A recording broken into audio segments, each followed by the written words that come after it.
Good afternoon all, thank you very much for tuning in. I'll be with you in just a minute or two. A few last little bits of setup, but looking like a fabulous flying day this afternoon.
Good morning all.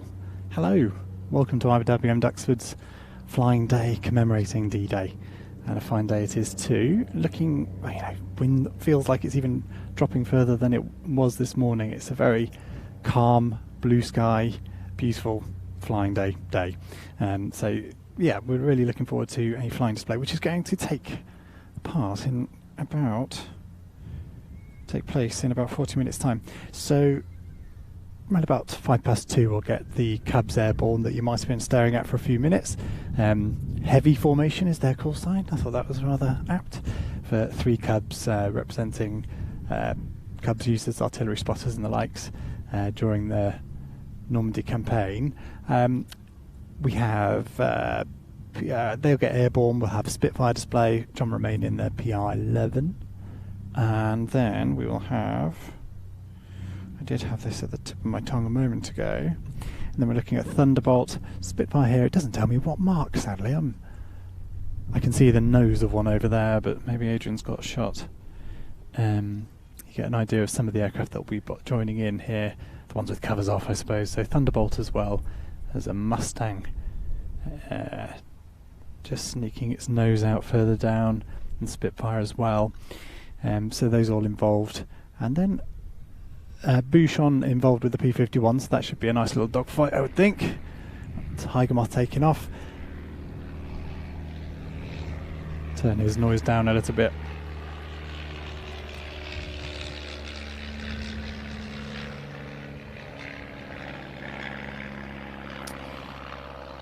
And then a final item at the end, the DC-3 from Aero Legends in RAF markings will be a flying arrival and a flying departure. Finishing our nice little flying display, a couple of hours or an hour and a half of flying this afternoon here at Duxford. So 1:25 now. Got about half an hour before I expect to see Cubs burbling into life and taxiing off down the runway. I'm just going to tune into the chat. So I am taking a look at the chat as well as mixing the show, and also I'll be on the telephoto lens today. Adrian, I should try and get a shot of him, but my old man Adrian is up on the balcony on the control tower, giving you those nice wide-angle views of the display as well. Saw a few questions coming in through the chat, so it's been a long time since I've done a proper one of these, and certainly a long time since I've had a chance to chat to you guys on a live broadcast. Had a bit of a weird winter, so I was out of action for about 3 months, sadly, but fitting well now and raring to go. But that kept me away from doing live streams and things. So forgive me for disappearing and hibernating very seriously over the winter, but yeah, back in action now and raring to go, and looking forward to many air shows throughout the season. This being our second live broadcast of the year, and we'll be back at Duxford at the tail end of this month for the Duxford Summer Air Show. That will be live on watch.planestv.com, so that's our subscription service. Regular viewers will be very familiar with me pitching that one, but that's a important service for us. The bigger air shows that we cover go out through that. So Duxford, we'll have RIAT, Royal International Air Set, here in July, another Duxford show later in the year as well. We've also got a couple of other releases coming out there. Best place to find out about those is the email newsletter. You can click a link in the description of this video to sign up to that. See a few more questions. So someone asked about Cosford. We're not covering Cosford, sadly, not there. We will be at Old Buckingham tail end of July. Trying to think what else we'll be covering. So we've got Jersey and we've got Ostrava later in the year as well. A couple of others I'm talking to as well, but can't confirm at the moment. What a lovely weekend it's been. Spent the last 2 days at Midlands Air Festival. Fantastic. It looked like a smashing couple of days there. And now get to watch a Duxford Flying Day from my sofa. Doesn't get much better. Lovely job. And nice to see you, Tom Sykes, in the chat as well. Thanks very much. Yeah, it's been a while. I have managed one this year, but yeah, just the last month and a half been up to 100% fitness and yeah, back in action. And I do owe you an email reply. I'm very conscious of that. BAI saying there should be a P47 and P38 display team. They could use Bohemian Rhapsody as their display tune. Thunderbolt and Lightning, very, very frightening. I like it. Do we have a stand at Duxford Summer Air Show or Headcorn?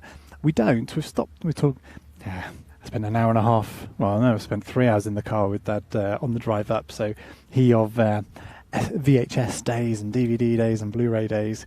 extolling the virtues of those formats. Sadly, they do not sell anymore, so our focus now is on what we're doing here, what you're watching here live on the internet, rather than on physical products. So we don't now have that need to have a stand at shows. I kind of miss it in a way, because it is nice to talk to everybody and touch base with customers and things, but also dragging yourself out of a hotel room at 30 to set up marquees is pretty stressful. So we don't. The quick answer is no. We won't have a stand at Duxford. But if you want to say hello, I'm 3 meters away from the fence, and you're always welcome to shout at me from the background. Actually, I shouldn't encourage that, really, should I? Do you still? Yes. Ryan asking about a React 23 program. I think you mean 22, and yes, it's there. 50% refined edit completed, and a really nice intro sequence as well. Basically, now aiming to get it out in time for the show this year. It's a really nice program. Sorry, it hasn't made it onto the platform. It's nearly there. Again, that was down to my. I won't dwell on it, but I was very ill over the winter, so that's held up that program, sadly. But BAI celebrating me getting your joke. I'm relieved. I'm as relieved as you are. Nice. 10:27 at night down here, says App Hudson. Melbourne, Australia. Lovely. Did you make it to Avalon? I was hoping to, but not quite. Didn't quite manage that one. Lovely to see people tuning in. I saw someone else earlier from New Zealand and Melbourne as well. It really is nice to be able to share these aviation events with you. I would love to make it to your part of the world at some point. Make my work a 12-month-a-year job rather than the hibernation I've just enjoyed this winter. And bonjour from Angleterre. Bonjour to you too. Yeah, great to see so many of you. Have you learnt any new jokes? No, I'm not falling for that bait. Darren on Facebook also asking about the React Highlights package. Yeah, just to reiterate, there will be a completed full, like we used to release on DVD and Blu-ray, over 2 hour long highlight sequence, best bits of the show basically, along with lots of onboard camera and some of the behind the scenes stuff that our camera ops were shooting around the bazaar. Yes, it will be out on the watch.planestv.com service. Again, not out on DVD Blu-ray because those days are gone, I'm afraid. I'm over at Shuttleworth, but have you guys on, says Anthony. Very nice.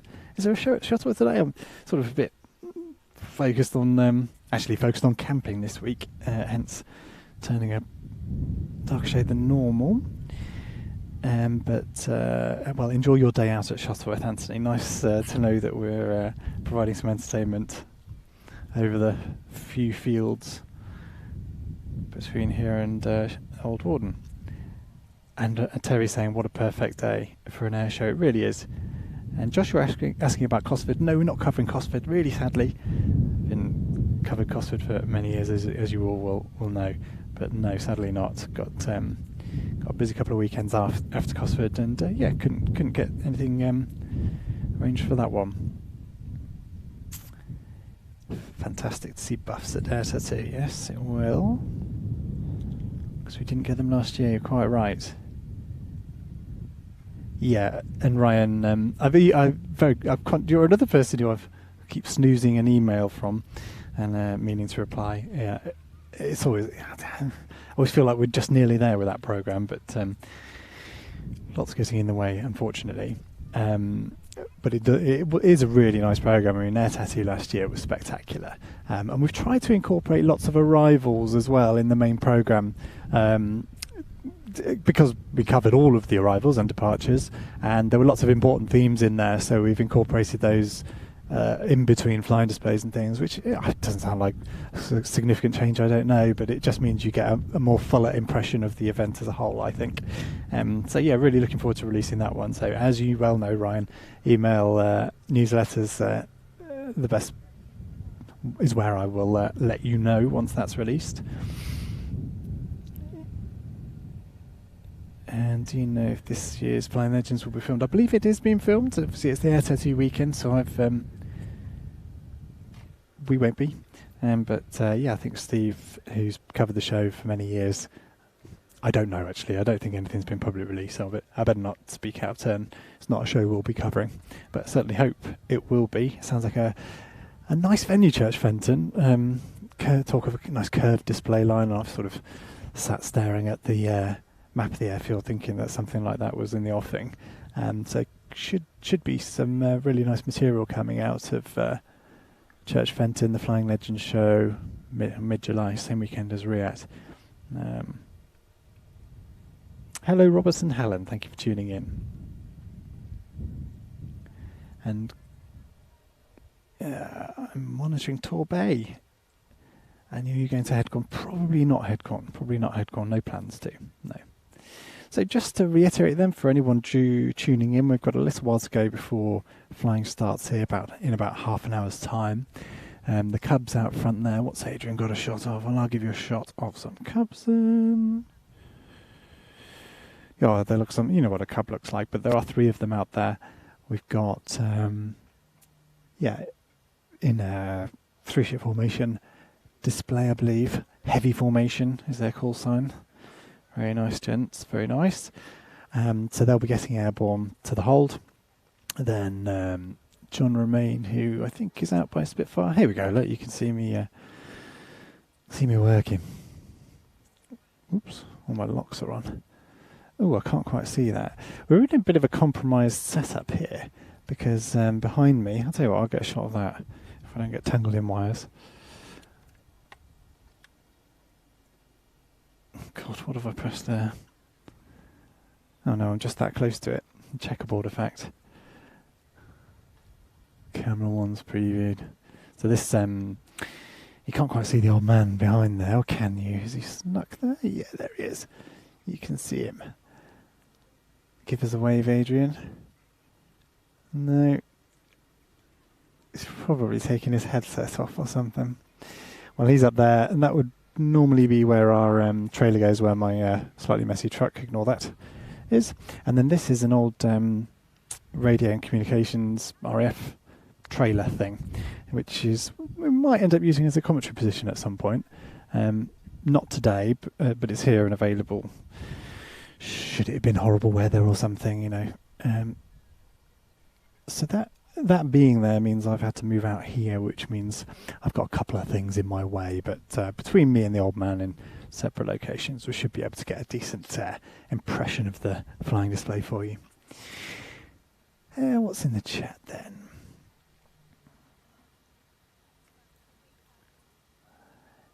Yeah, P51 will be nice. Now, oh gosh, there's a big old reflection coming off a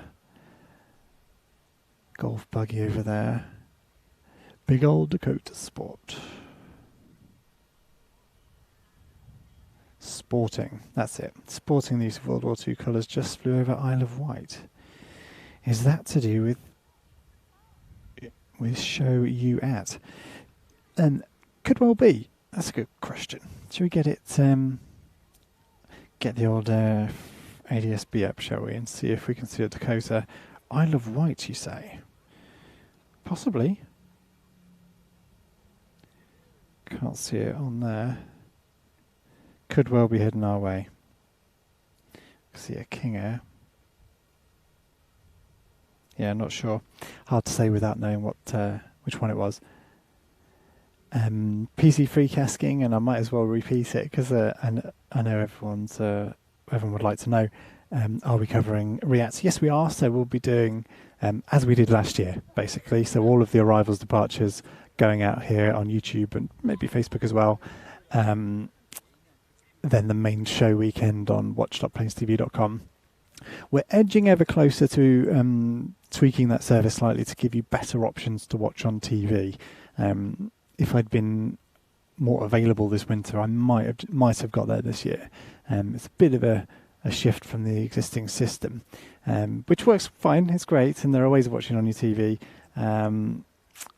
but I'd like to improve it. So, So we're broadcasting from Riyadh this year as the quick answer to PC Freaks question. I'm very much looking forward to doing so. Some fantastic Alpha Zan is going to be pretty cool. I don't think I've actually filmed them before. Yeah, love those guys. And Wish asking, is it just you and Adrian? Adam is not here. Adam's over at Midlands Airfest this weekend. So it is just me and the old man, which means I'm pushing a lot of buttons as well as camera operating and trying to make sure you're hearing and seeing everything that you would like to. And we are helped by the fact that Ben Donnell is commentating, so I will be shutting up as engines start to make noise, and as Ben does as well. And we've got him set up with a decent mixer this time, which we're feeding into the PA speakers on site. So yeah, it'll be a nicer audio experience compared to the May flying day, which was... Yeah, the tannoy system here is not an easy one to integrate into for a live broadcast. So hopefully we've snuck ourselves in the middle there to improve that experience for you. So yep, just me and Adrian. Adam, here's Ben. Let's tune in and listen to Ben for a moment. IWM Duxford D-Day flying day. In case you missed it earlier, I'll run you quickly through the flying programme this afternoon so you don't miss anything you particularly want to see on our schedule. And it is a very high quality display we've got, starting just before 2:10 with the Spitfire PR11 from the Aircraft Restoration Company. That's followed by our 3-ship of Piper L4 Cubs. Then we've got 517 Limited's Spitfire 9 making its public air show display debut, the P-47D Thunderbolt from Fighter Aviation Engineering, a 2-ship of the TF-51D Mustang from Fighter Aviation Engineering and the Aircraft Restoration Company's Bouchon, and to close the display, the Dakota from Aero Legends, which will be flying in on slot and departing back afterwards, not landing here, but nonetheless a very majestic way and a very appropriate way to close the display, and that'll be taking us through until 3:20. A quick word, if I may, about B-17 Flying Fortress Sally B. Of course, we had hoped to see it flying here today. Unfortunately, the aircraft is currently in the front of the airspace hangar, as I'm sure many of you will have seen, having some inspections done on it, which I gather are going very well, and we should see the aircraft hopefully back on the circuit in due course this season.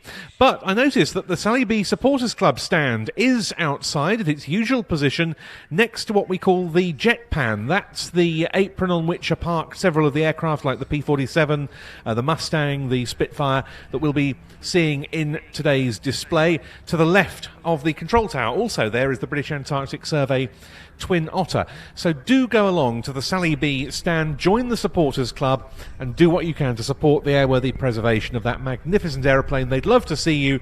You can get signed up there and then today.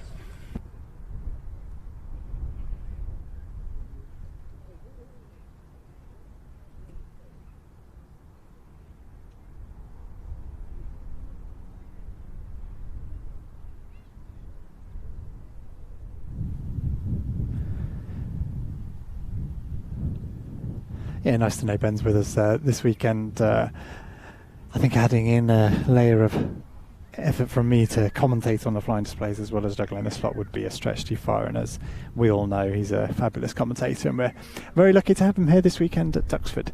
He'll be guiding us through the flying as it gets underway in about 20 minutes time. I'm expecting to see, have we got anyone on board any Cubs yet? I can see bags under wheels over there, so no, not yet. Over there having a little ogle at some tiger moths over there. Oh, I did some filming recently with the tiger moths, so the Tiger 9 team kindly invited me down, or I invited myself down, either way, to their little airfield to get a bit of a behind the scenes of that team, and I really enjoy doing that, spending some time away from an air show where we are juggling quite a lot and not able to spend the time we'd like to finding out about what it takes to put a team of 9 biplanes in the air together for our viewing pleasure. And yeah, had a little flight with those guys, and that's the first time I've flown in a Tiger Moth, and I'd really recommend the experience. Obviously there's the pleasure flights here from Classic Wings. If you get the chance to do it, do. It's a lovely aircraft to fly. I've done a bit of Stearman flying in the past, but I don't know, something about the Tiger Moth, it's just a bit less grunty than the the sim, and yeah, very pleasant experience on a warm summer's day. Very much recommend that.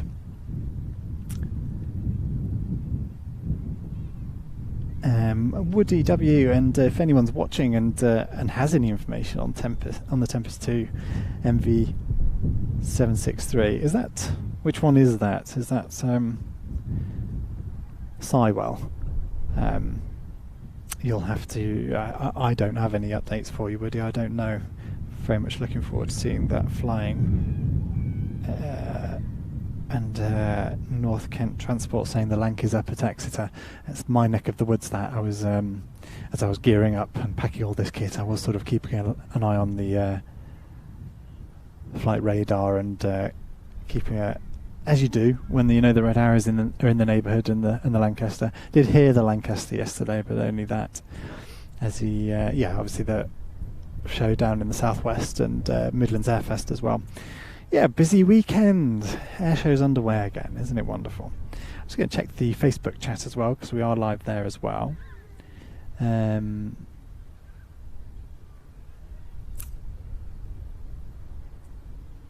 understand that question about F-35, Dave. Actually gets off the ground. So I dare say the F-35 will be present at Air Tattoo, I'd be guessing. So join us for our coverage of the Royal International Air Tattoo, live on YouTube for arrivals and departures, and Facebook probably. Not sure about that one. Depends what the audience is on this, to be honest.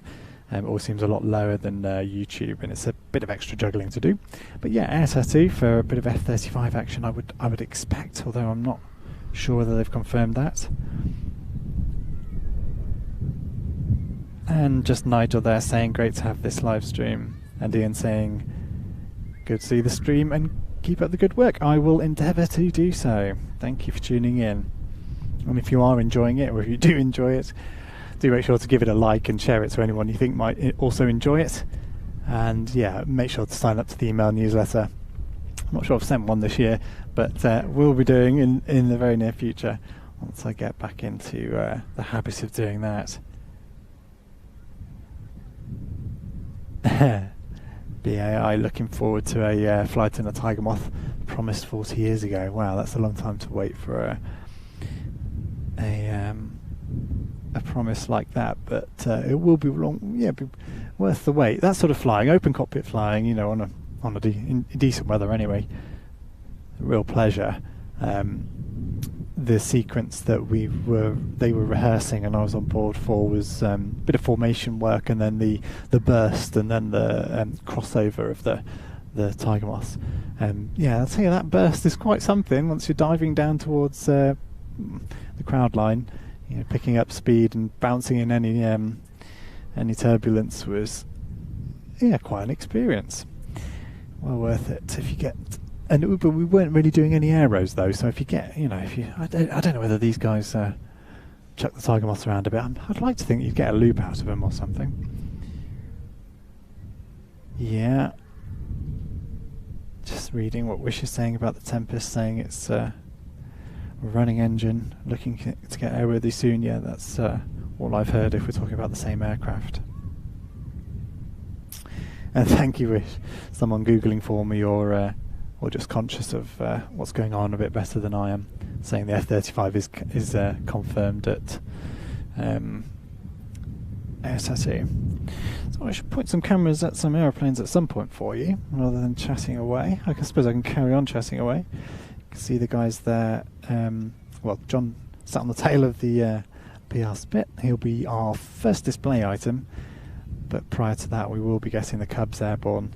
You can see the guys there having a last minute chat. You can see Alex and some familiar faces from the Yak, the Flying Comrades team that we've seen here at Duxford, and we'll be seeing later in the year at Old Buckingham, and I think here at Duxford for one of the flying days as well.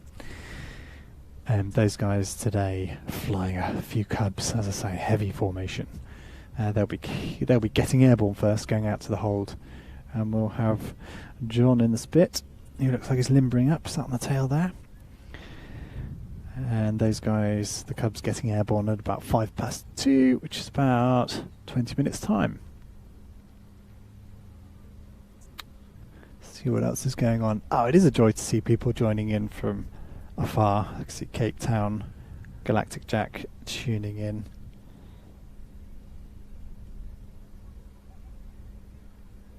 Oh, nice. Saying his wife paid for you to take a flight in the Tiger Moth. Yeah, fabulous aeroplane.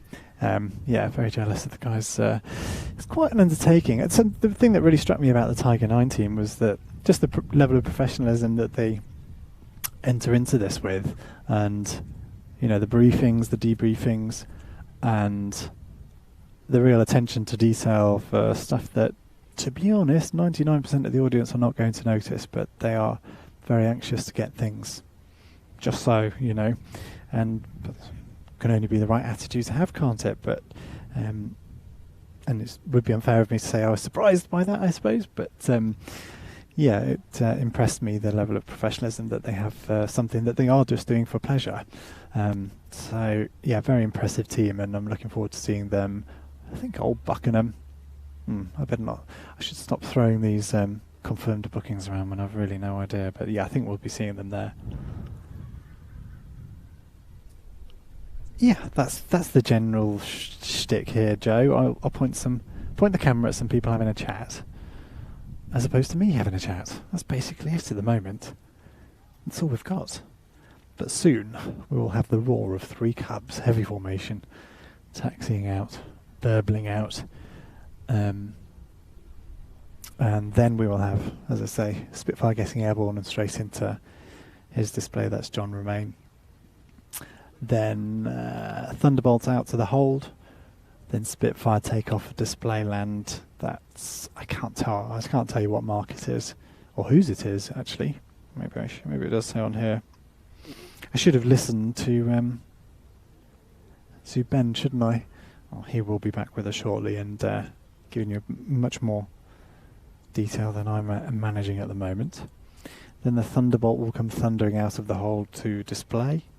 Then we have battle formation, so that's takeoff and display of the Bouchon, which we can see.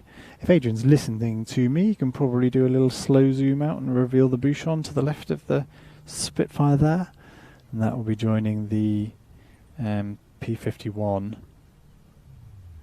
No, not managing to do that. I suppose I can do it. Cubs. Oh no, I'm going to discover the weather. Oh no, it's not too bad. There's my view of the Spitfire and Bouchon, which the Bouchon will be displaying with the P-51. And then closing the display, we mentioned earlier the Dakota, which might be the one that was airborne that someone saw bubbling about around the Isle of Man. Don't know.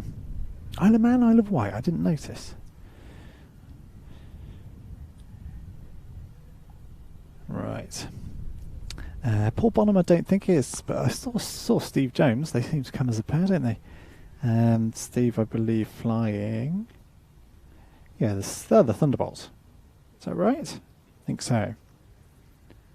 I can't see Bonham on the running order, so no. I should say hello to my wife and children who have tuned in. Hello. Hello, little ones. Should be outside in the sunshine, shouldn't they? I can't believe she's letting them watch telly. I'd never get away with it, I can tell you that much. Is it... Oh, it's BAL. I keep saying BAI, forgive me. And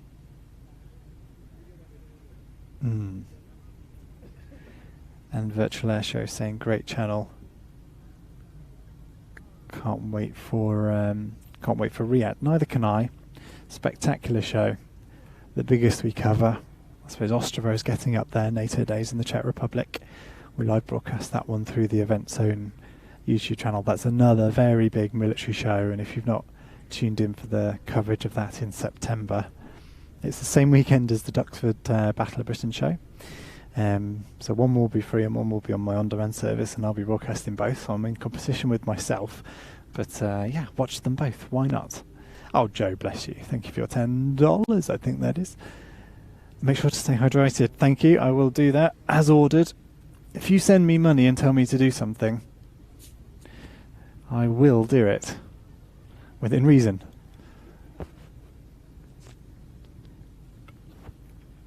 I'm going to switch my mic off while I slurp a bit of Coke down.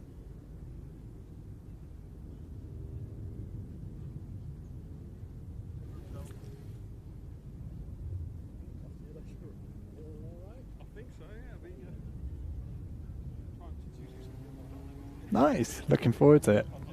See, it's Tom Turner, the airfield manager here, who's just thrown a flying suit on and is going gallivanting about in the cabs, I believe. Okay, cabs looking a bit active. Here we go. I get a break from talking rubbish. I'll tell you what, I'll give you a wide shot of all of them, and then we can keep tabs on what's going on. So, hydrated. Thank you, Joe. As I say, if you do use the super chat function and tell me to do something, there's a very good chance I will do it. So feel free to do that. Those super chats really help encourage me to do these free to view live broadcasts, which do not pay for themselves. You know, no one's paying me to be here, and they are a useful way of touching base with you guys. And let's face it, me and the old man can't resist a day out at an airfield filming aeroplanes. So here we are. But yes, the super chats and donation function on YouTube, very helpful. There is also the stars function on Facebook, which, to be honest, I've never got to grips with, but if you fancy sending us some, then they'll help as well. Thank you. Nick on Facebook saying this is his first time, their first time watching a broadcast from Duxford, and you live 2 miles from Duxford and thoroughly enjoy watching the planes fly over. Well, I'm glad to hear you're in that camp, because I know not everyone is. I would love it. I would absolutely love it. Seeing the warbird action here through the summer months and beyond must be a real pleasure. But welcome, Nick. Thank you for tuning in.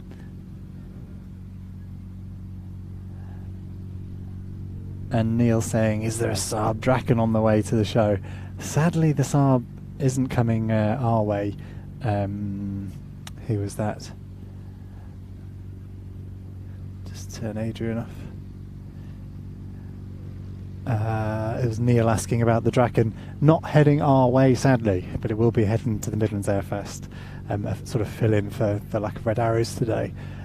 What a spectacular thing to replace the Reds with. To see the Draken would be pretty wonderful. Aircraft we've seen display in recent years. Gosh, let me think. Certainly Ostrava. And we did see it on static display, didn't we, at RIAT this last year. Yeah, wonderful to see that displaying at a UK show. Would we have seen it at Jersey? Oh, did that all get rained off in the end? Gosh, my memory's terrible, isn't it? But nice to know that you can see that. I wonder where you can see that and where it's headed to, or where it's... I think it was either going to be Norwich or Teesside, I think. So maybe it's up further north. Now I want to get the flight radar out now and sit and stare at that. I should probably concentrate on what's going on here. You might be able to hear the sound of what looks like a Spitfire to me up the end there. And John is in the cockpit of the Spit. Let's swing this round and have a look.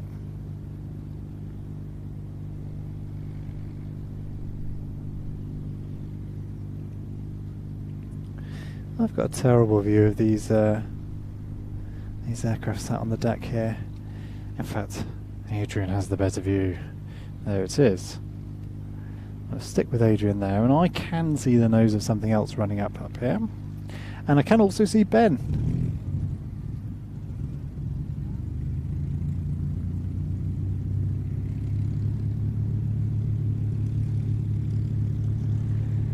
So signs of life from the aircraft here at Duxford.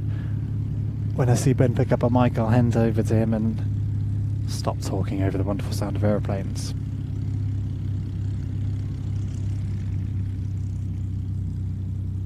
But if you're just tuning in, you've tuned in at the right moment. We're about to go live with the flying display proper. My name's Ian Campbell, I run Planes TV. I've got Adrian on the wide angle camera up there. And we're very pleased to have you tuning in. If you like what you see, do give it a like and follow the Facebook page and subscribe to the YouTube channel. And do sign up to the email newsletter that's in the description below. And I will start to do a better job of using that to keep you informed as to what air shows we're covering. Coming up in the next few months, we have the June air show here at Duxford that will go out on our streaming service at watch.planestv.com. We're also covering all the arrivals and departures, free to view here on YouTube and Facebook in July from Royal International Air Tattoo. The flight display proper there from the Friday, Saturday, Sunday, again on our streaming service. Then we've got plenty more to come through the rest of the year. But the email newsletter is the place to keep up to date with that. And of course all the social media platforms. Twitter is always a good follow as well. So we're Planes TV wherever you can find us. Alright, maybe I will concentrate on pointing cameras at aeroplanes for a bit because stuff is happening. So if there are any last questions I'll answer them, but otherwise I'll tune in to what's going. No, Teesside doesn't have an air show. No, I think it was just where the Draken was basing out of. I might be talking rubbish. It's just what I heard.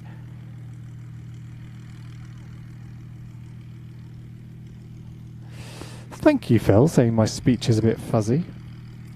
If I turn off the noise of aeroplanes, is that any better? Probably is, but we want to see the aeroplanes, don't we?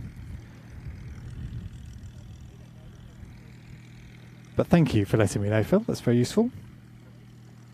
It's one of the troubles of having not enough people here sat around with headphones on and listening to things. There's only so many headsets I can wear. I will give you those aircraft noises back, though. All right, it's a bit looking lively. I think I'm going to concentrate on some aeroplanes. Thank you for tuning in. I'm going to get to work on the camera.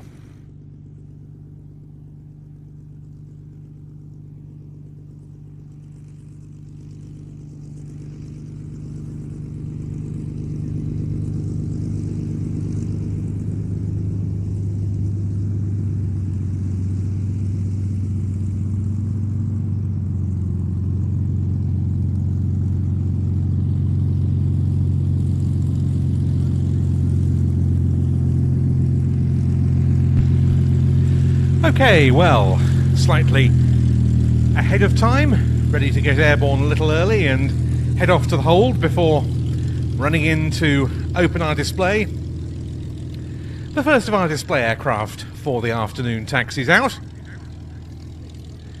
A Spitfire you might know from previous seasons best as the NHS Spitfire, because this was the example from the Aircraft Restoration Company that bore the legend "Thank you NHS" beneath its wings and undertook that tremendous fundraising effort in support of NHS charities during the pandemic, overflying hospitals and other health service sites around the country. And it still indeed has the names of those who donated handwritten on the airframe, which you'll get a good look at up at the western end of the airfield now as the aircraft taxis past.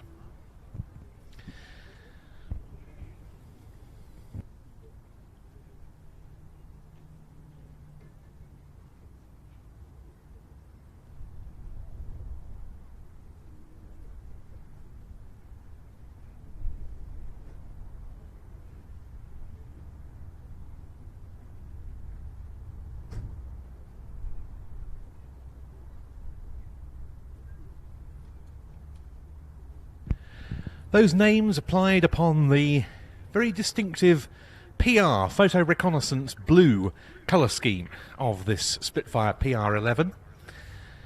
A scheme designed to blend in against blue skies while operating at high altitudes. These PR Spitfires, such as this Mark 11, were unarmed photographic reconnaissance assets. Notably fast-flying examples of the type, and this is a superb example of just such a PR Spitfire from the Aircraft Restoration Company.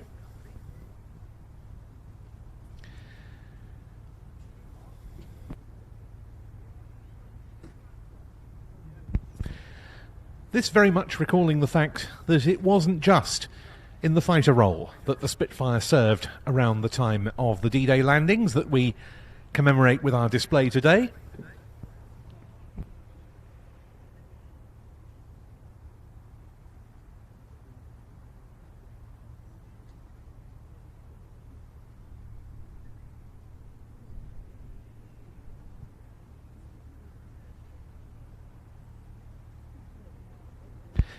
Indeed, the RAF's photographic reconnaissance Spitfires were extremely active in the lead up to the D-Day invasion period in June 1944.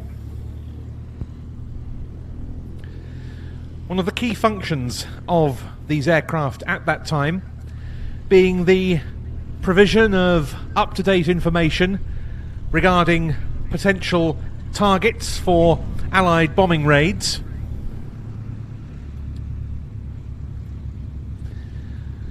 Not least those undertaken in the lead-up to the Allied landings by the heavy bombers that also formed part of that campaign.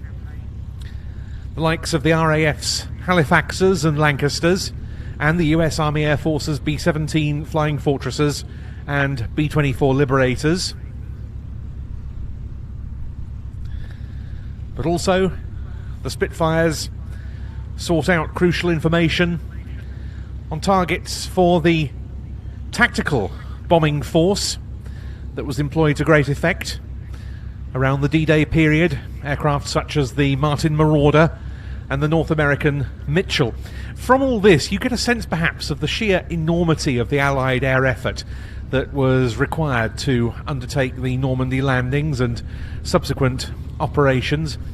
It's a topic that's hard in any display to really cover in sufficient depth. Such was the sheer range of aircraft types involved, such was the breadth of the roles they performed. But over the course of today's D-Day flying day here at Duxford, an airfield from which, as I mentioned earlier and we'll talk about more later, aircraft went into battle on the 6th of June itself, we hope to give you a flavour of some of the aircraft types that were key to Allied successes in Normandy 79 years ago this month.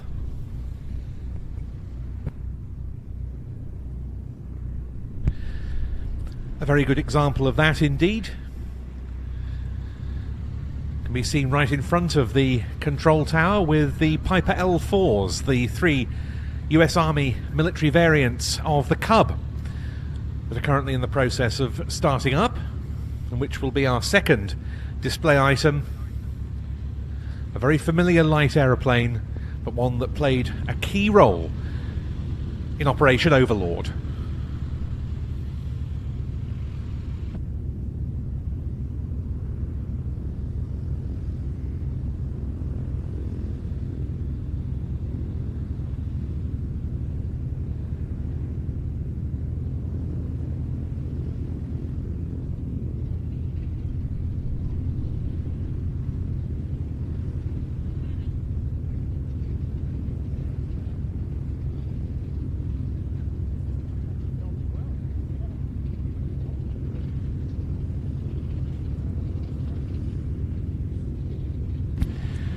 And so, starting its takeoff roll from the grass runway, ready to come back to us in a few minutes' time, the Aircraft Restoration Company, Spitfire PR-11.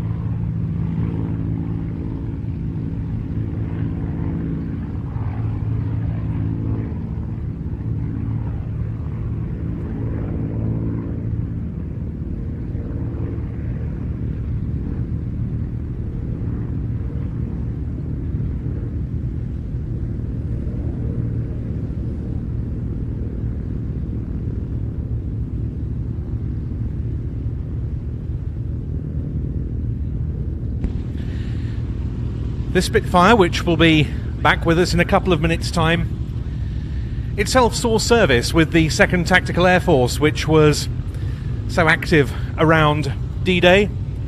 When it entered service, it did so with number 34 wing of the 2nd TAF in January 1945, and it operated with number 4 Squadron from April of 45 from its base at Mill in the Netherlands, during which time it sustained battle damage. Later it went on to serve in occupied Germany following the end of World War II in Europe as part of the British Air Forces of occupation. But we see it here in tribute to the role played by the RAF's photographic reconnaissance Spitfires during the D-Day period as the opening act of the 2023 IWM Duxford D-Day Flying Day. We're going to enjoy a tremendous afternoon's aerial activity. Great to see so many of you here on this lovely afternoon. And what better way to kick off a flying display than with a solo Spitfire.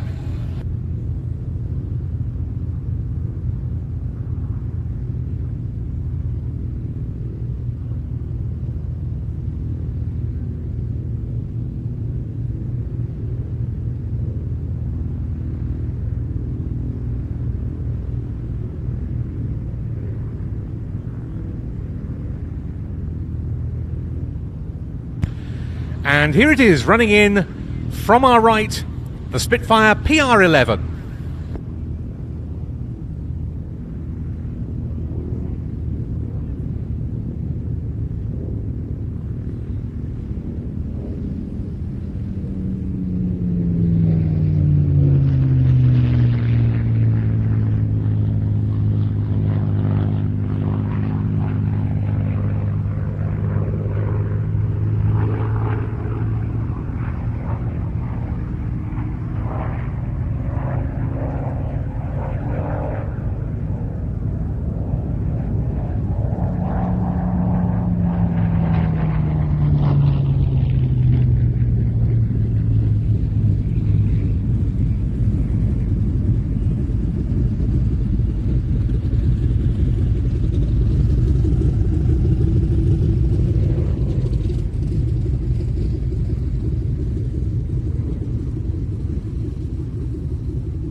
So, final pass from the Spitfire PR11.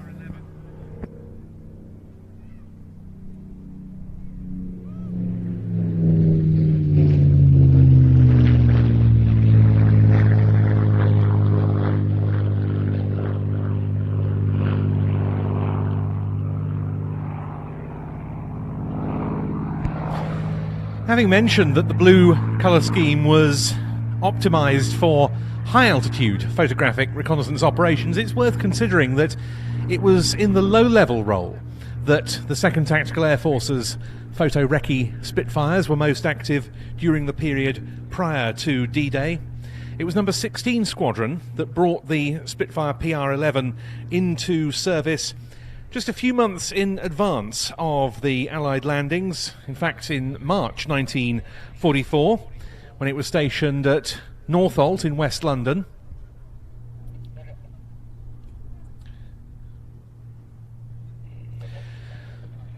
With earlier photo recce marks, number 16 Squadron had photographed large swathes of Western France to develop the photo mosaic charts, which were so crucial in terms of producing the tactical maps that would be essential for the Allied invasion of France. As 1944 wore on, the tempo grew substantially. A particular objective for the reconnaissance Spitfires being the transport and communications routes that Allied forces would take, and which their forces would use as they made their way through Normandy following D-Day. They were continually providing photographic information that would allow the Allies to update their mapping, and also, of course, covering the locations of the V1 flying bomb sites, as well as providing battle damage assessment of Allied heavy bombing raids and intelligence on the locations of German coastal defences around Normandy. They photographed what were to become the D-Day landing beaches on the Normandy coast and the Cotentin Peninsula, whereupon, on the ground, the photographic interpreters would examine these images in minute detail. It was all part of attempting to ensure a successful outcome to D-Day. And all of this was, of course, before the day itself, the 6th of June, on which number 16 Squadron's Spitfire PR11s were themselves extremely active, establishing the situation on the beachheads and capturing some incredible photos of Allied activity during the course of that momentous day, including the glider-borne troop landings around Normandy, and particularly the area around what became known as Pegasus Bridge.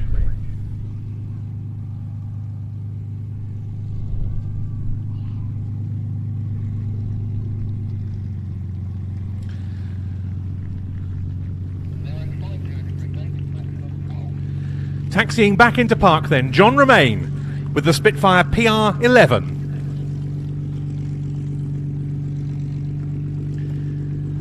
And we're shortly to see another Spitfire get airborne to go off and hold prior to its slot, as is now doing the Republic P-47D Thunderbolt, an aircraft with both D-Day and Duxford history.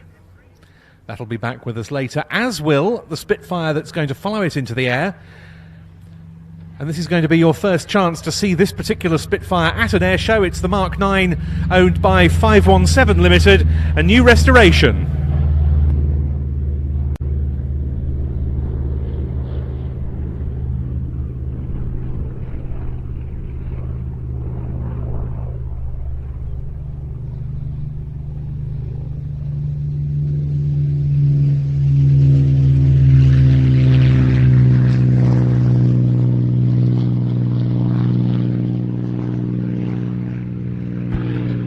Very nice indeed to see a display debut of a newly restored Spitfire at our D-Day flying day. More on that anon, but when you think of the aircraft types that fought during the Battle of Normandy, it really isn't just the likes of the P-47s and the Spitfires and so forth that come to mind. So do a range of lighter aircraft that played crucial roles in the Allied landings and subsequent advance.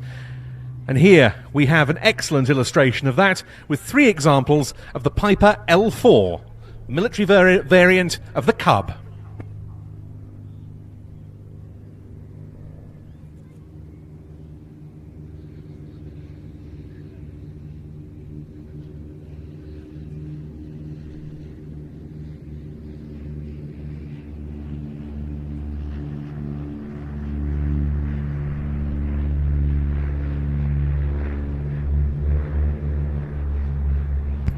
By the time of D-Day, the Cub had already played a major part in hostilities as far as the American contribution to the war effort was concerned, because civilian J-3 Cubs, this being a type that first appeared in 1938, were used from that year in the US civilian pilot training program. In fact, it's estimated that some 80% of all US military pilots at one time were trained on Piper Cubs, and they were being turned out of the Piper factory at Lock Haven, Connecticut.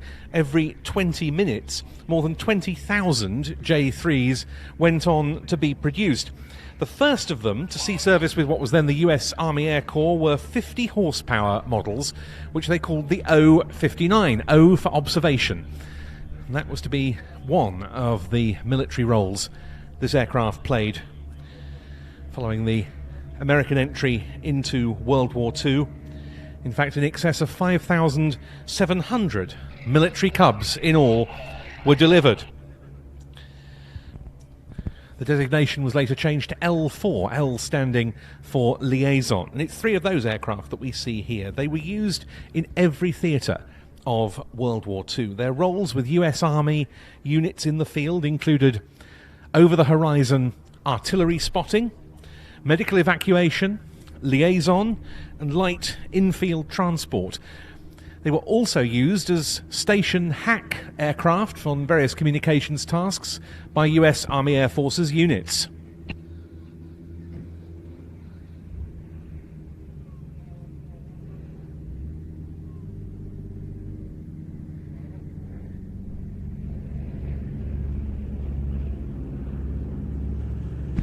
In fact, the 78th Fighter Group here at Duxford always tended to have at least one L4 on strength, as did many of the other fighter and bomb groups stationed around East Anglia with the 8th Air Force.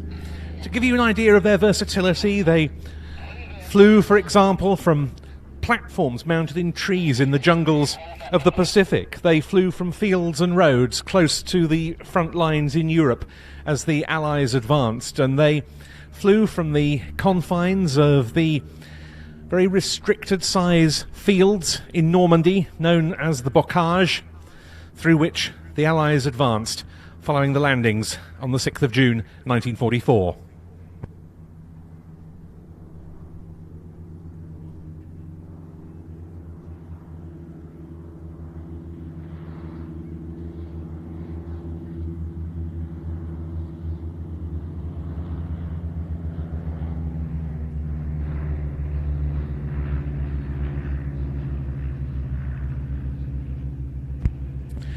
And you can see that 2 of the 3 aircraft in this formation wear the D-Day invasion stripes, which were applied to Allied aircraft operating in the vicinity of the landing beaches.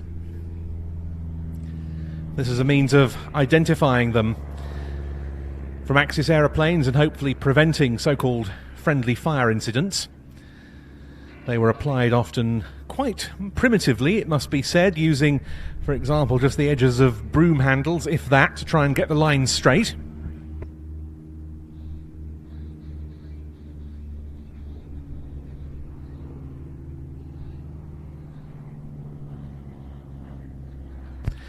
And it was in the artillery spotting role that the Cub really proved its worth over Normandy. From the right now, you can see one of the 3 aircraft flying by very, very slowly into wind.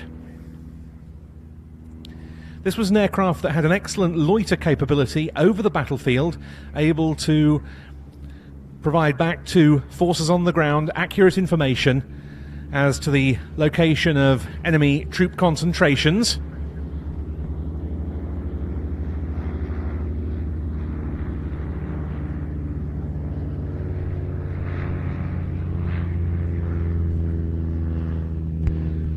And in that way, make artillery fire all the more accurate. It was a concept known in the UK as that of the Air Observation Post, or AOP aircraft, typified by the Taylorcraft Oster family.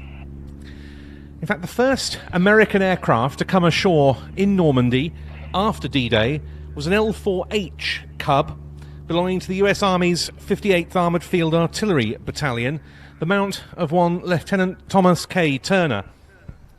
It was one of 2 Cubs, along with 11 Jeeps, that were aboard a so-called LCT, or Landing Craft Tank, that was making for Omaha Beach. One of the Cubs was lost in the water when the LCT was grounded, but Turner's was hauled ashore, only to be lost to artillery fire. He and his observer, because these aircraft always carried an observer in the back, took shelter and escaped unhurt. Turner returned to England, picked up another Cub, and 11 days after D-Day landed that aeroplane above Omaha Beach. The first 2 Cubs to actually operate in Normandy were from the 456th Parachute Field Artillery Battalion, which was part of the famed 82nd Airborne Division. They made it to the theatre almost 2 weeks before any other US Army Cubs, both of them loaded on top of artillery, ammunition, onto the backs of army trucks, and then onto an LST, a landing ship tank in Cardiff, which had to wait off the Normandy coast for 2 days before landing on Utah Beach. By the end of June 1944, to give you an idea of the scale of these aircraft's operations, 261 US Army liaison aircraft, both Cubs and Stinson L-5 Sentinels, were operational with the First Army in France.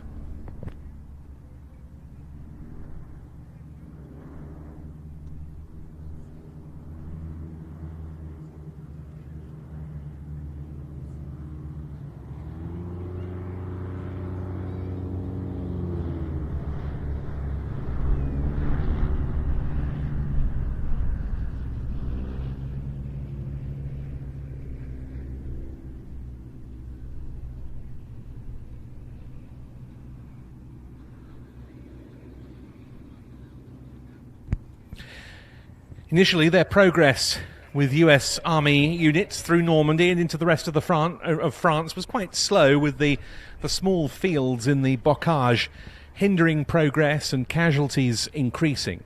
But soon things improved, and in this, the L4s played a huge part in directing artillery and providing liaison and communications right on the front lines.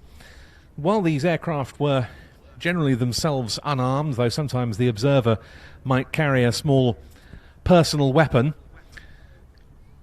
the amount of firepower that the L4s were able to direct on the Normandy battlefields was quite immense.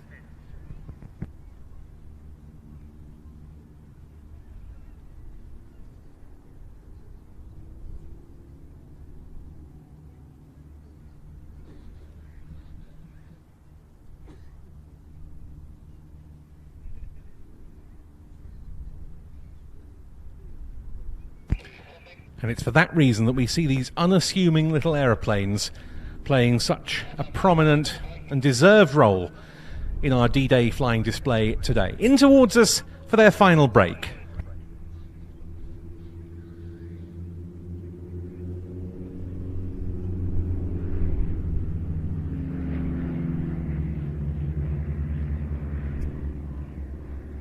You perhaps got a little idea there of the low-level manoeuvrability of this aircraft, which was so crucial in terms of operating very close to the front lines. This, of course, was a period before the advent of the practical military helicopter. It would be helicopters that took on roles such as this as the years progressed post-war.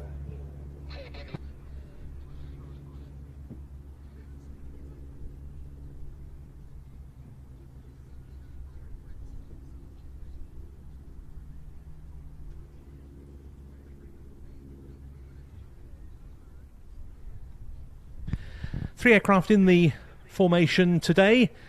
owned variously by Glenn Denny, Thomas Harris and Anthony Benkowski.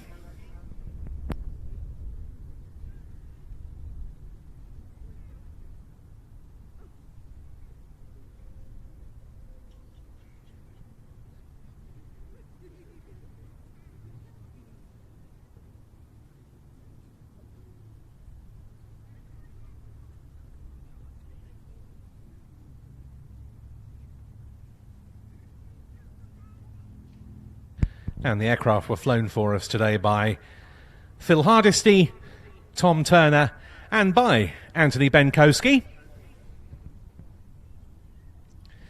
But as they settle back onto the grass, time, as I say, for a Spitfire that we haven't seen before in an air show. An example painted in the markings it wore when it was first delivered to number 313 Czechoslovak Squadron at Manston in Kent in August 1945, just 4 days before the unit moved to Ruzhnia airfield near the Czechoslovak capital Prague. That unit was officially disbanded as an RAF squadron on the 15th of February 1946, becoming part of the new Czechoslovak Air Force. And this is thought to have been one of the last 2 Spitfires to see service with the Czechoslovak Air Arm. Later, it passed over to the Israel Defense Force and was then used to train Burmese Air Force pilots in Israel. It was discovered by that great pioneer of the British warbird scene, Rob Slamplow, during a trip to Israel in the 1970s and was brought to Duxford in 1977. Not until the 7th of April this year, when the restoration was completed by the Spitfire Company at the Biggin Hill Heritage Hangar in Kent, did it actually take to the air again, painted in its original number 313 Czechoslovak Squadron late war markings. The aircraft is owned by 517 Limited and is now based at Sywell in Northamptonshire, but we're delighted that it should be being brought here for its first public air show display. Oh, and thank you very much for your appreciation for the 3 Cub pilots. Yes, time for an air show first now. And a salute to those Czechoslovak pilots who flew so gallantly as part of the wartime Royal Air Force. Not least earlier in World War II from RAF Duxford itself.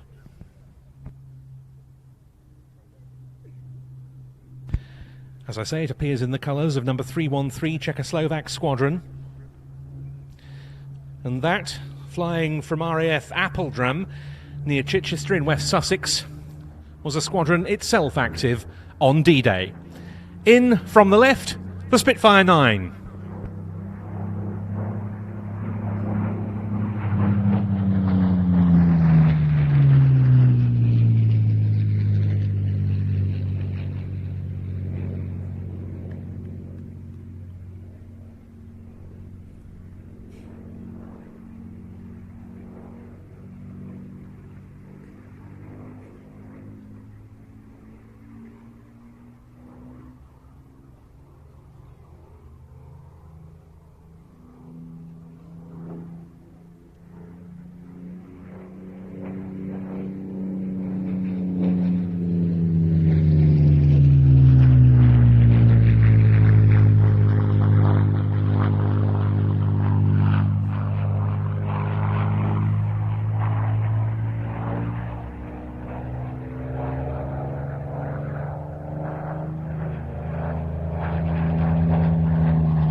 last pass there by the Spitfire. To give you something of an idea of operations of a typical Spitfire squadron on D-Day, number 313 Czechoslovak squadron, in whose colours this aircraft is painted, was, as I say, active that day. And one aspect of D-Day that we haven't replicated today, while we see some of the aircraft of the period, is the weather, because it was decidedly unpleasant on the 6th of June 1944. The operations record book for number 313 squadron said the air was cold and damp, low cloud hung in the sky at 1,000 to 2,000 feet. By 0630 hours, the cloud had risen to 5,000 feet and largely dispersed in the area of the aerodrome, moving towards the English Channel. The squadron took off with the remainder of the wing at 0715 hours, 1215 hours, 0715 hours and 2130 hours to carry out beachhead patrols over the eastern assault area between Arromanches and Le Havre. The patrols proved uneventful, apart from sighting 4 Focke-Wulf FW-190s, which soon flew inland after 312 Squadron, another of the Czechoslovak units, had opened fire on them. But of course, Spitfires themselves undertook myriad roles on D-Day. We've spoken about photographic reconnaissance already. They were very active both as conventional fighters in the air-to-air role, like those of number 313 Squadron,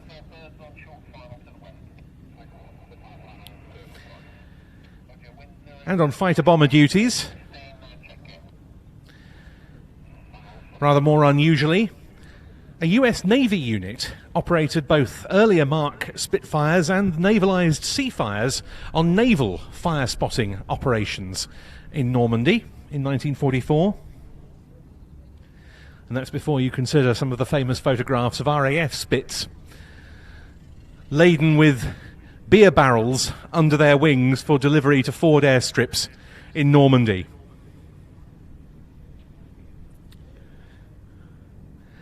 And they're landing on Trev Duggan after his first public display in 517 Limited's Spitfire LF9.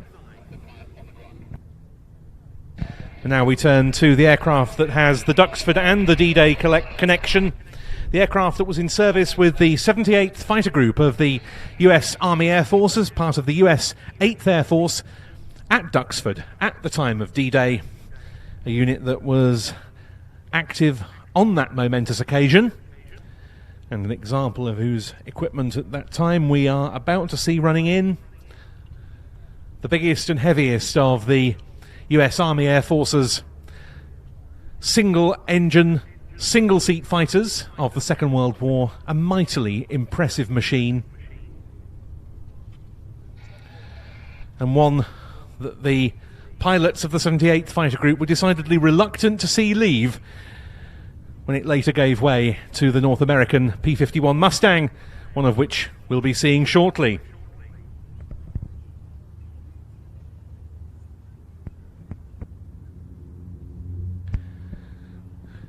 And the engine note precedes it, being wound up to high speed for its first pass. In from the right, the Republic P-47D Thunderbolt.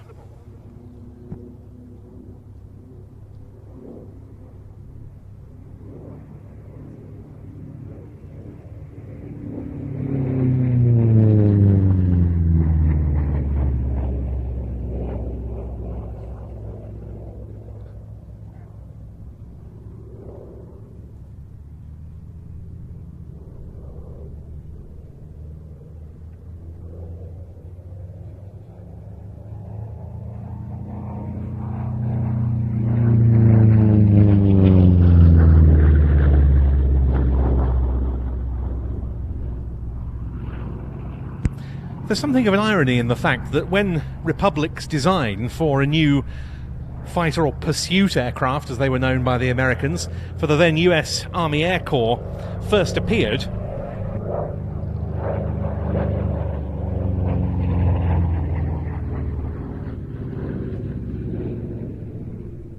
it was actually quite a lightweight machine. Not so the design it was developed into, the one that we see here. This is an aircraft that weighs 7 tons, which is more or less equivalent to certain medium bombers and light strike aircraft of a multi-engine nature that were in service at the same time.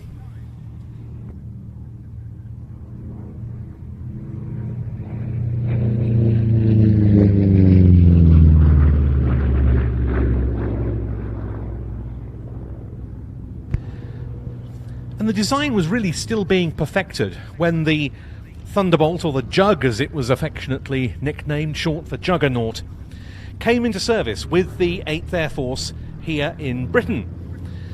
The first operational sortie in the European theatre,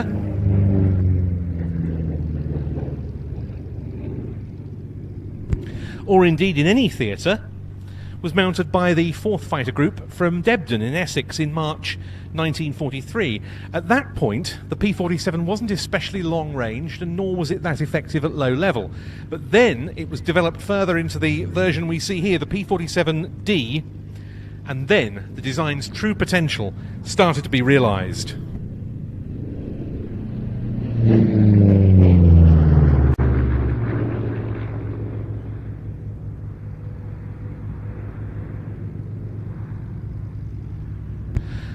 By that point it had become longer ranged.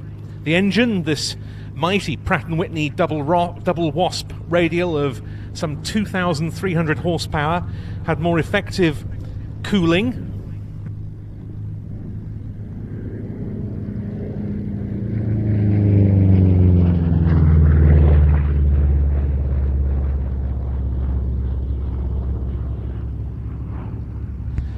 The pilot was also given more in the way of armour protection.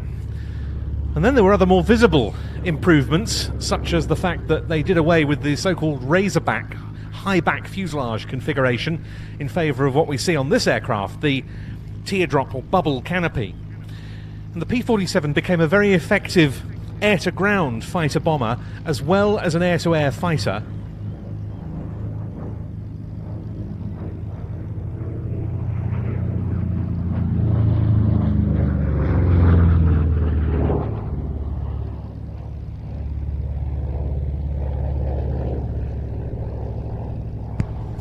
It was really that attribute that ensured a major role for the P-47 in the European and the Pacific theatres, even after the longer-legged Merlin-engined North American P-51 Mustangs had come into extensive service. More than 3,700 air-to-air victories were scored by P-47s in all, and in terms of softening up the Luftwaffe in preparation for the D-Day landings, there was no other American fighter that did more.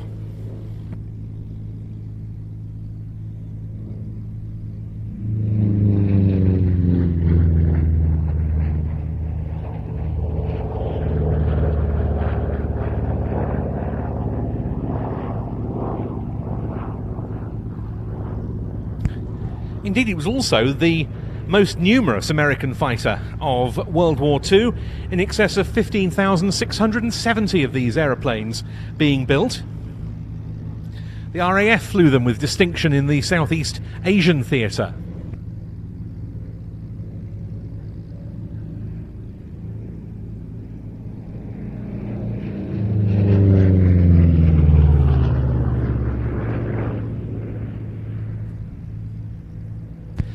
It was in February 1943 that the Duxford-based 78th Fighter Group transitioned to the P-47. It flew its first 2 missions out of Duxford on the 13th of April that year. Moving forward to the 6th of June 1944 and the events we commemorate today. On D-Day itself, the group flew 5 separate sorties.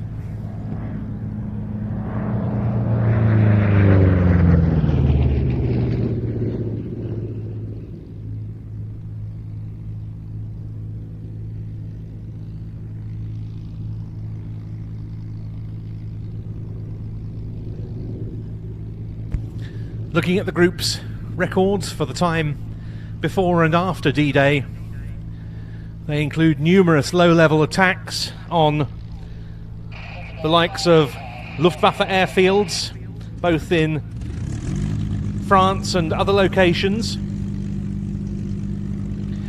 dive bombing attacks on key objectives.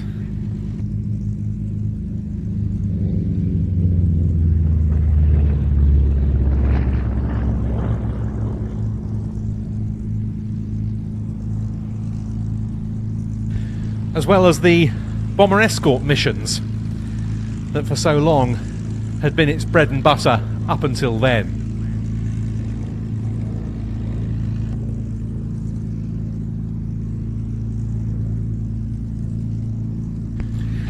Later in 1944 it was the Duxford Eagles, as that unit became known, who scored the first Allied kill over one of the Luftwaffe's new Messerschmitt Me-262 jet fighters. Very appropriately, as the Thunderbolt goes downwind to land, an aircraft in actual 78th Fighter Group colours taxis out in the form of the Mustang that we'll be seeing shortly, along with the Bouchon representing the Messerschmitt Bf-109. The P-47 we've just seen belongs to Fighter Aviation Engineering. It's mainly based here at Duxford, though it's maintained at Sywell near Northampton by Air Leasing. And it's in the colours of a unit of the US 9th Air Force, which also operated out of the UK during World War II. The 9th being especially concerned with ground support tasks. It's named Nellie B, this aircraft. And the colour scheme represents a machine of the 492nd Fighter Squadron stationed at Ibsley in the New Forest. A unit that was very active in the D-Day period, undertaking air-to-ground missions. On the 6th of June 1944 itself, it bombed bridges behind the Normandy beachhead, and it went on to fly from numerous forward bases in newly liberated Europe.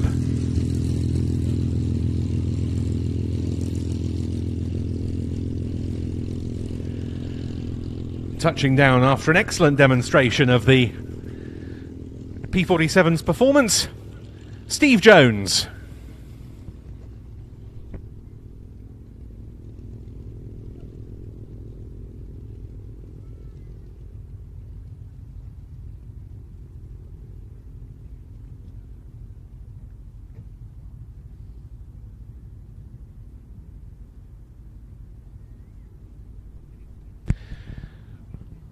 Well, our sole enemy representative of the day is leading the two aircraft taxiing out now. It's a Hispano HA-1112 Bouchon, this being the Spanish license-produced version of the Messerschmitt Bf-109, equipped not with the Bf-109's Daimler-Benz engine, but the rather more familiar and dependable Rolls-Royce Merlin.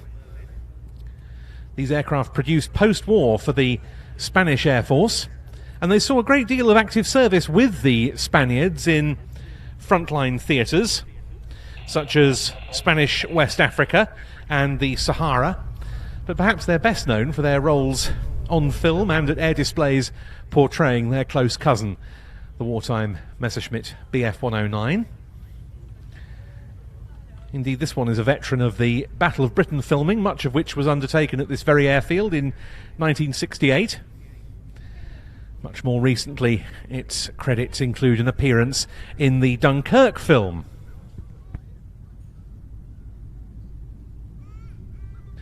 So good a job had the Allies with aircraft such as the P-47 we've just seen, and on the RAF's part the Hawker Typhoon, played in the run-up to D-Day, that Luftwaffe aerial operation, or aerial opposition I should say, to the Allied landings on the 6th of June itself was fairly limited. Nonetheless, there was some to be found, and it increased in intensity as the days went on.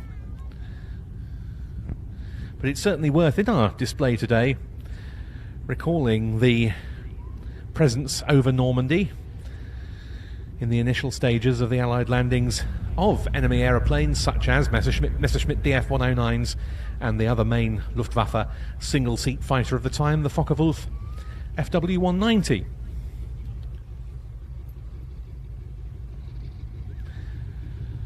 And performing an initial pass in concert with the Bouchon will be the Mustang. Again, an aeroplane with a tremendous Duxford connection, for it was the P-51 that took over from the P-47 with the Duxford-based 78th Fighter Group, and this aircraft appears in that group's markings of an aeroplane named Contrary Mary. It's in fact a two-seat dual-controlled TF-51D version of the Mustang. This one, the original Contrary Mary, being a single-seater.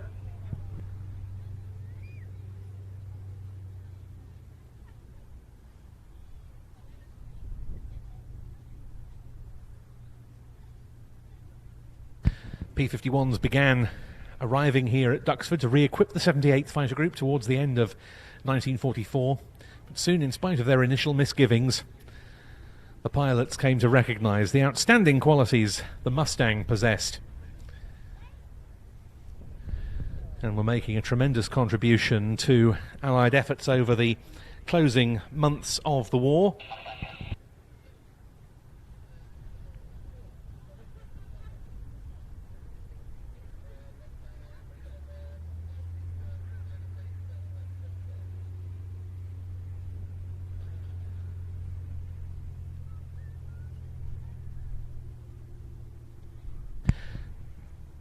Mustangs of other US Army Air Forces fighter groups took part in the D-Day and subsequent Battle of Normandy operations, as did those of RAF squadrons, and it had of course been a British requirement that led to the design of the Mustang in the first place, just as it was a stroke of British innovation that saw the design re-equipping from its earlier Allison V1710 engine to the Rolls-Royce Merlin, built for production Mustangs by the American automobile manufacturer Packard, all in the name of improving the aircraft's performance.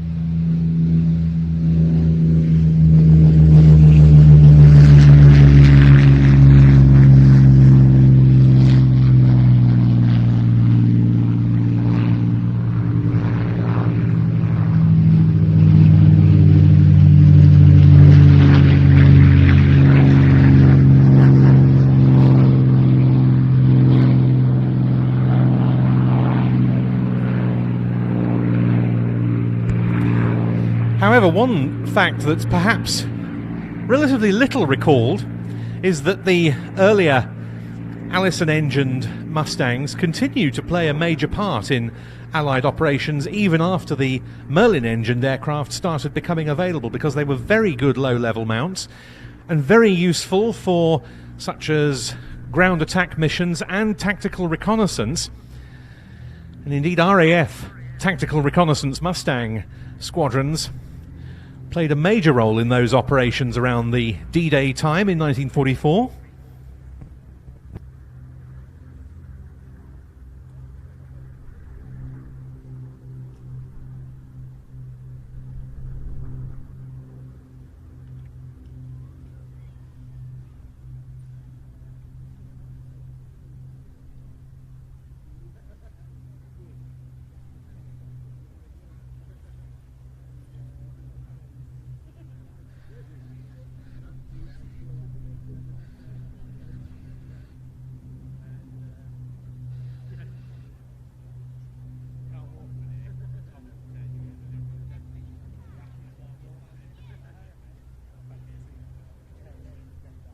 We're going to see a formation pass from the two old adversaries, the Bouchon and the Mustang, before they split for their individual displays.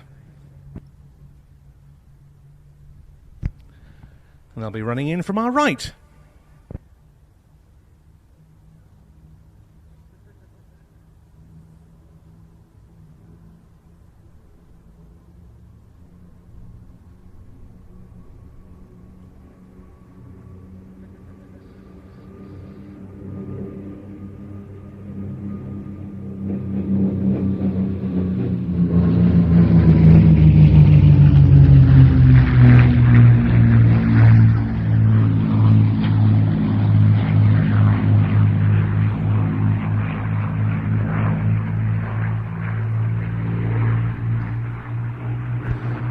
So the Mustang will be returning shortly, but for now, here is the Hispano Bouchon.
So last pass of this short solo by the Bouchon. It'll then be heading off to another display at Old Warden and coming back to us just after our show here is over.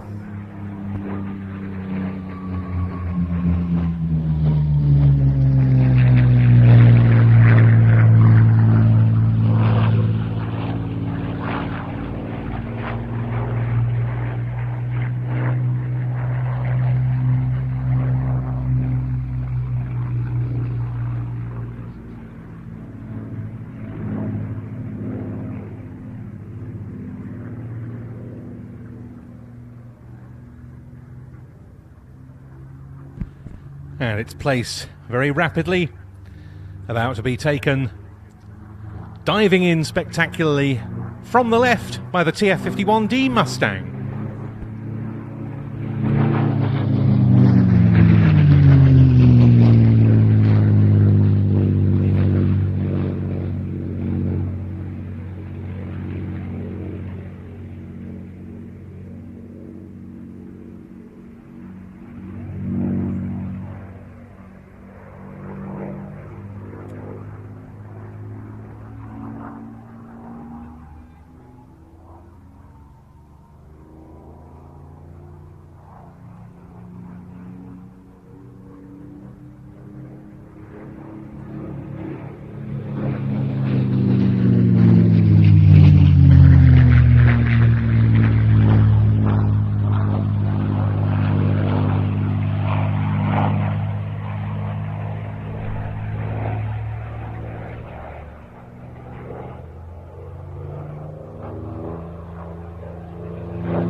very nice demonstration of the speed and the power of the Mustang, with the final pass coming up.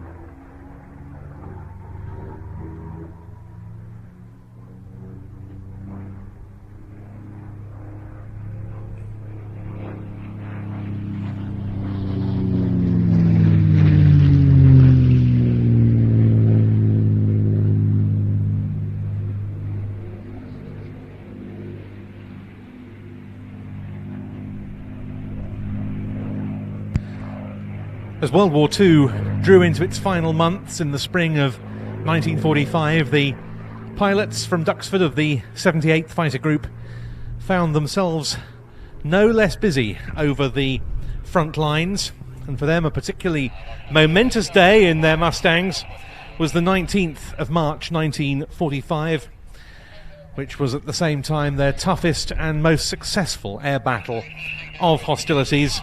One pilot described it as having been an elevator affair, sweeping from 14,000 feet down to the deck and back up again. Some of the Mustang pilots finding themselves tangling with up to 8 to 10 Luftwaffe aircraft, both piston and jet engined, at any one time. This was in a mission that had seen the Mustangs sent off to support the withdrawal of an Allied bomber force that had been attacking the Plauen and Ruhland area of Germany.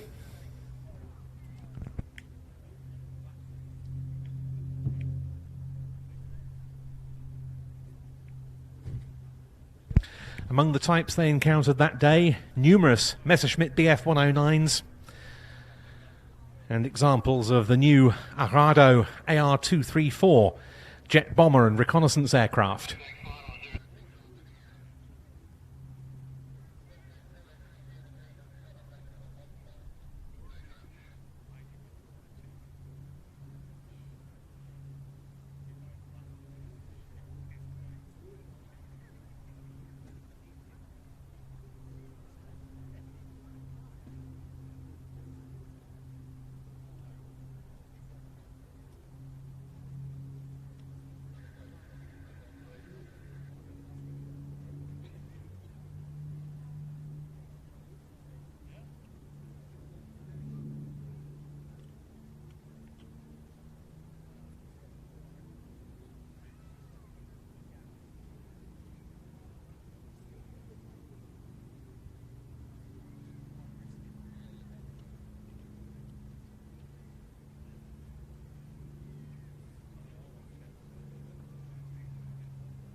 One of those aeroplanes so indelibly associated with this airfield, along with the P-47, the Hurricane and the Spitfire. The TF-51D Mustang of Fighter Aviation Engineering, flown by Alex Smee, and before that we saw the Bouchon from the Aircraft Restoration Company with John Romain at the controls. But now, if you look out to the right, it's time for the final item on our flying programme today. The great workhorse of the D-Day invasion, provided to us today by aero legends. This is the Douglas C-47A Dakota.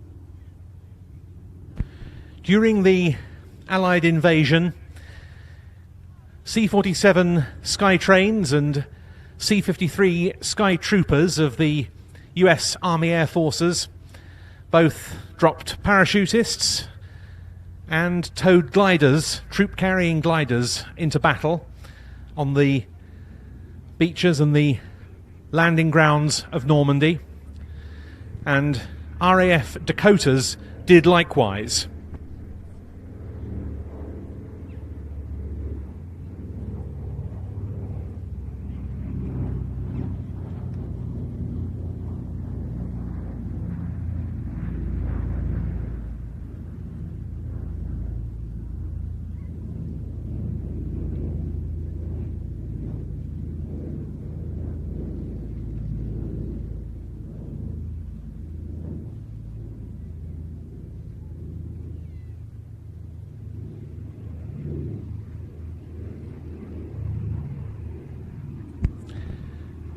This, of course, was just part of the heroic array of wartime operations undertaken by the C-47, the C-53, Dakota, call it what you will, because this was a type used in all major theatres of war. They famously flew over the Himalayas, over the hump as it was known, between India and China.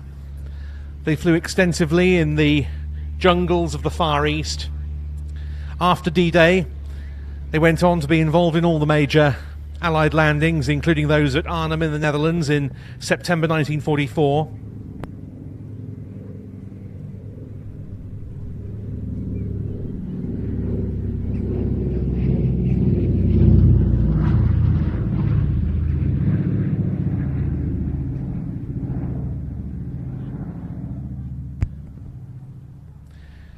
Indeed, many surviving C-47 airframes that saw military service were involved in all of those operations and more.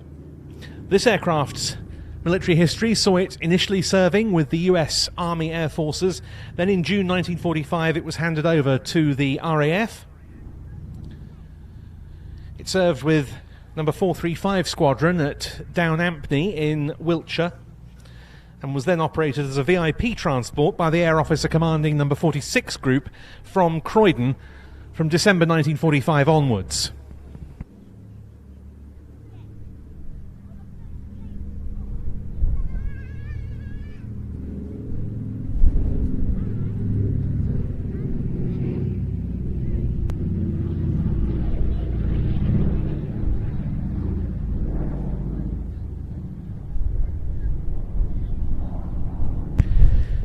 It was then, post-war, stationed not far from here at Bassingbourn with number 24 Squadron, and in their hands it was one of the myriad RAF Dakotas that notched up another of the type's great operational credits: service on the Berlin Airlift of 1948 to 49, alongside other RAF transports such as the Avro York and Handley Page Hastings, and indeed a small number of short Sunderland flying boats, to say nothing of the C-47s and the larger C-54 Skymasters and other types used by the US Military Air Transport Service.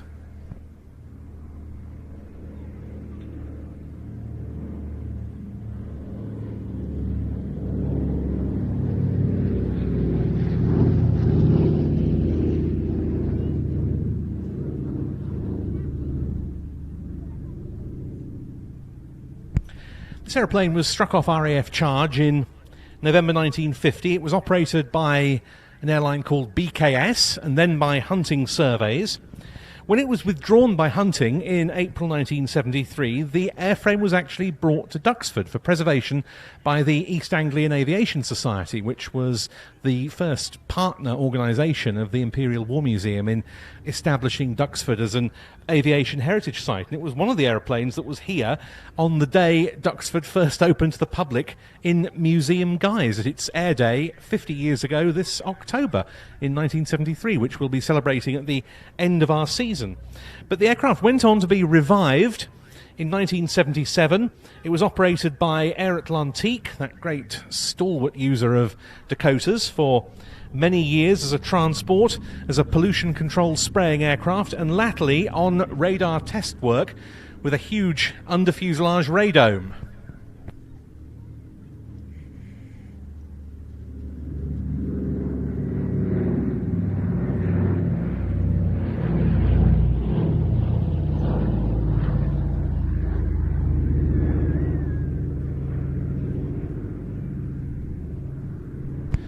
When its usefulness for such tasks had expired, it was bought by Heritage Air Services and returned to flight just in time for the D-Day 75th anniversary commemorations in Normandy in June 2019, and in September of that year it was sold to its current owner, Aero Legends.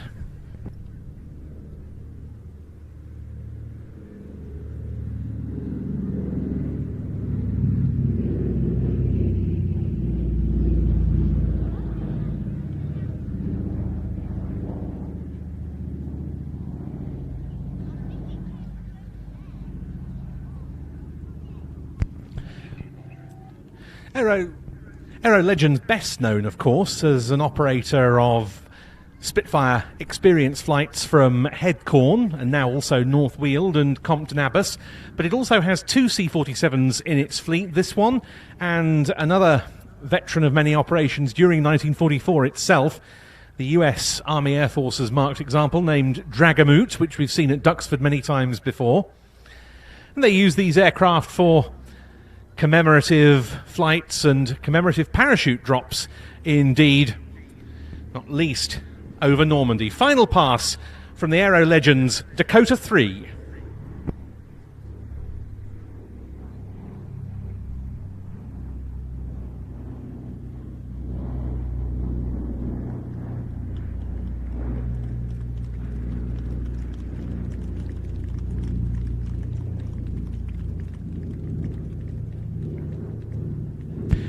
Very elegant showing by the Dakota. That's off now to, well, I'm not sure whether it's either heading back to its base at North Weald in Essex or going on. I know it has another display commitment today at Ragley Hall to fulfill. But that was Andrew Dixon captaining the Dakota and bringing to a close the flying activities today at our Duxford D-Day Flying Day. Hope you've enjoyed it. Thank you all very much to the pilots who flew for you, and to all the ground crew and support staff who made it happen. Yeah, very well said, Ben. Thanks. Let me give the microphone on. Very well said, Ben. Lots of people involved behind the scenes on putting a show like this together. Thank you very much for tuning in as well. If you've enjoyed what you've seen, do give the video a like and don't forget to subscribe here on YouTube. It's just been 2 of us today, Adrian and myself, and yeah, it's quite a lot of work for just 2 people. May not look like it, but if you've enjoyed it, do give it a like. And you can use the super chat function on YouTube if you really enjoyed it and you'd like me to feed Adrian as well as driving him to the air show. Yeah, feel free to donate to the beer fund for him on the way home. So thank you very much for tuning in. What a splendid day. We've been blessed with sunny, clear weather for both the shows we've covered this year so far. Long may it continue. Yeah, just this, I see, was that it from Subjects? Yes, that's it. That is a flying day here at Duxford. So these are shorter flying displays. We've got the big show to look forward to at the tail end of June. That will be going out on our watch.planestv.com service. So do take a look at that. Watch.planestv.com. There's a 7-day free trial and you can watch last year's Duxford shows, last year's Fairford, and as a couple of people have pointed out, soon to be released Royal International Air Tattoo 2022 highlights, and as well as our back catalogue. We've been doing this for 33 years and it's all, most of it's there. We're gradually getting through the older tapes, but yeah, lots to check out on watch.planestv.com, including the Duxford Summer Air Show at the tail end of June, so stay tuned for that. And if you'd like to keep up to date with what we're doing, do sign up to the email newsletter. That's in the description. There's a link to that in the description below. I'll start using that again at some point, and yeah, keep you up to date with what's going on. See some questions. Yeah, you can come and laugh at the lens I'm using one day, Tom. Kind of gets half the job done.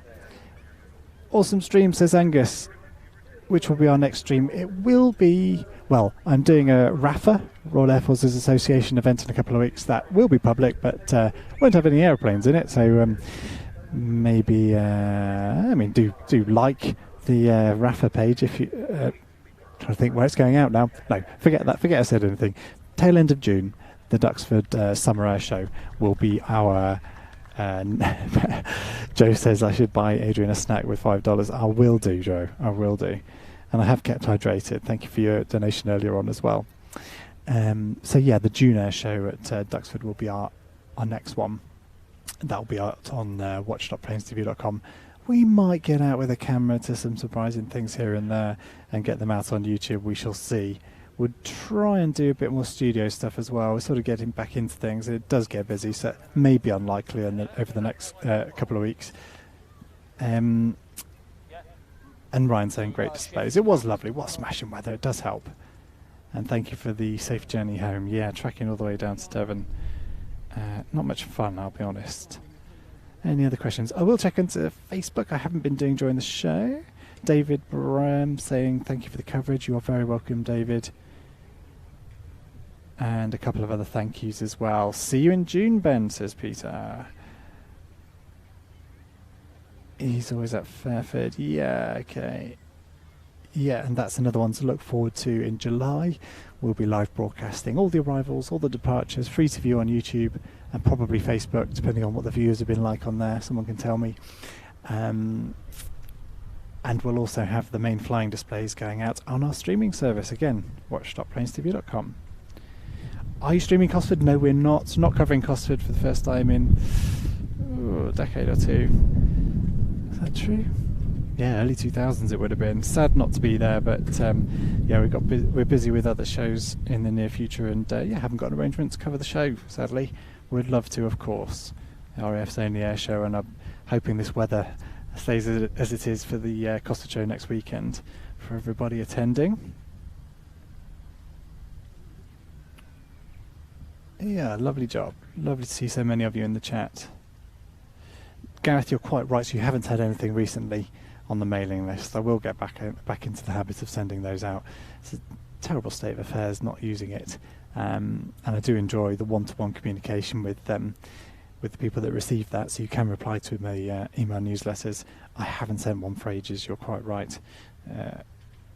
Terrible state of affairs, but yeah, I'll get back onto that. I will. Alex also asking about Cosford, which I think I've covered. And am I looking forward to Reactor? Yes, I am. As long as we get more of this weather, please. Maybe not the 40-degree heat we were packing down in last year, but I will take a bit of blue sky with a few fluffy white clouds, please. Light winds also. All right, I think that's probably me done. I'll just Facebook one more time if there's any questions. You are welcome. There's lots of people saying thank you for the coverage. Cool, so one last plea to join Gareth in subscribing to the email newsletter. That's in the description below, and that will keep you posted on the Duxford show that's coming up later on this month. The big June summer air show here at Duxford, a longer flying display than we've had today. And yeah, we're very much looking forward to covering that one. And we'll have a few more people bring in the trailer. And yeah, in case of inclement weather, I'll be tucked away inside the trailer, which is a bit nicer than the setup I have here. You can't see it, but yeah, I've got everything outside here with me, which is always a bit scary, I'll be honest, with the weather conditions being what they are here in the UK summer. Dennis thinks I'm stalling for the Lanc. How close is it? It's just doing Midlands Airfest, isn't it? It probably looked like it's pretty close to us, between if it's done at Midlands and heading up to Coningsby. But yeah, to my knowledge, we're not, we are not getting the Lancaster today, sadly. So if it looks like I'm stalling, it's probably time to call it a day, isn't it? Thank you very much for tuning in. Have you got Adrian behind me? No, he's still up on the roof. Well, big thanks to Adrian for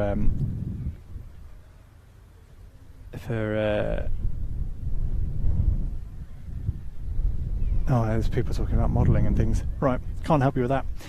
I'll say goodbye.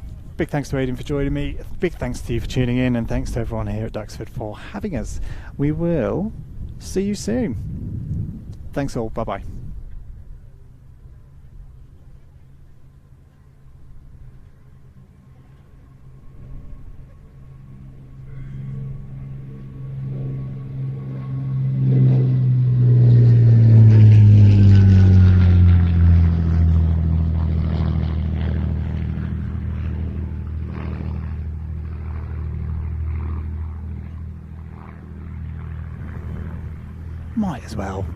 Might as well get the Bush on land, hadn't we?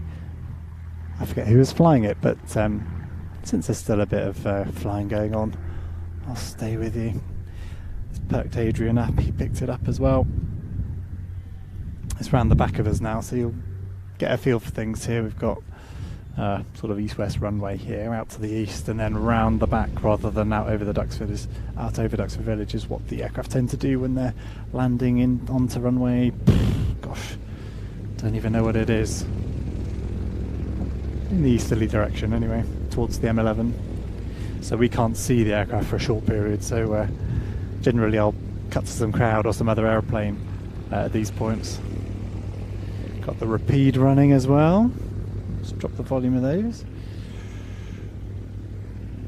Alright, once Adrian's picked him up, I'll let him show you the Bouchon landing. Oh no, he's given up. I'll pick it up then.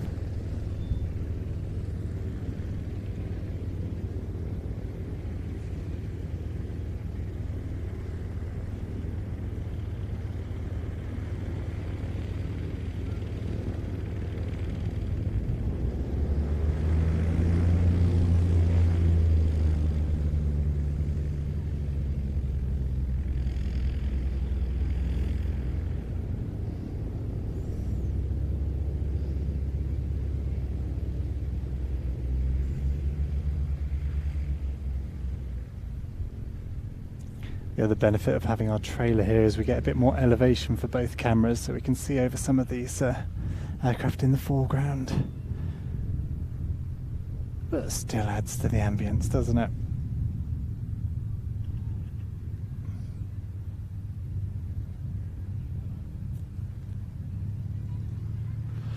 Lovely job.